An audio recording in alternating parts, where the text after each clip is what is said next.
Morning. Have you updated your status on Facebook, or maybe you tweeted about your day today before you went to work? Social networking has become woven into the fabric of our lives and changed the way we communicate, but it's also impacted our relationships with friends, family members, and of course, most importantly, our significant others. And here with us this morning to talk about this phenomenon is Rick Brown, our relationship expert and the head of the Institute for Relationship Therapy. Thanks so much for being with us. Thank you for having me.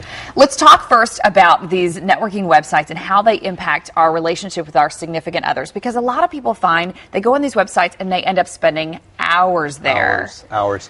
But first, I think the reason they're so popular is they really speak to a universal, I think, a craving we all have to feel connected and to stay connected. And this is what these sites do. They help us connect with other people, and they help us to feel connected with other folks. So on that hand, I think they're very positive.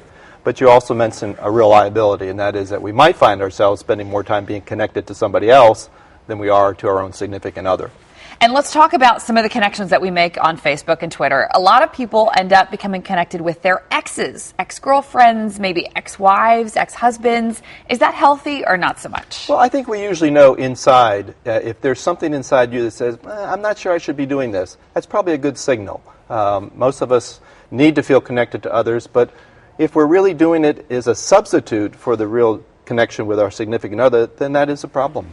And what about relationships with other people that we make on Facebook? You know, some people are uncomfortable being friends with a boss or their doctor. Are these relationships, or even maybe your child's school teacher, are these relationships we should also be wary of? Well, I think we need to have appropriate boundaries. And again, I think inside we really know whether this is a boundary that we're crossing that is not really appropriate. And if you feel that inside, that's a good signal. The other way to test that, though, is if your partner or your significant other is raising questions about it, I think you want to listen to that as well.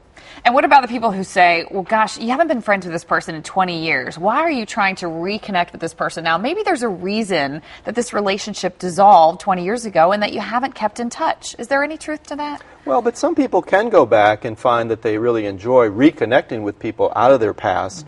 But I think there's usually two good tests to ask yourself. One is a self-test between you, the four walls, and God. Are you actually connecting up with this person because there's something missing in your life? And if that's the case, you really want to watch that. Or are you connecting up with this person because you genuinely are interested in that person, you've got a good thing going with your significant other and your spouse, and it's okay? Then I think that's all right. All right, Dr. Rick Brown, thank you so much for being with us this morning, our relationship and therapy expert. As always, you give the best advice. We really appreciate your time. Jackie, let's send it back to you.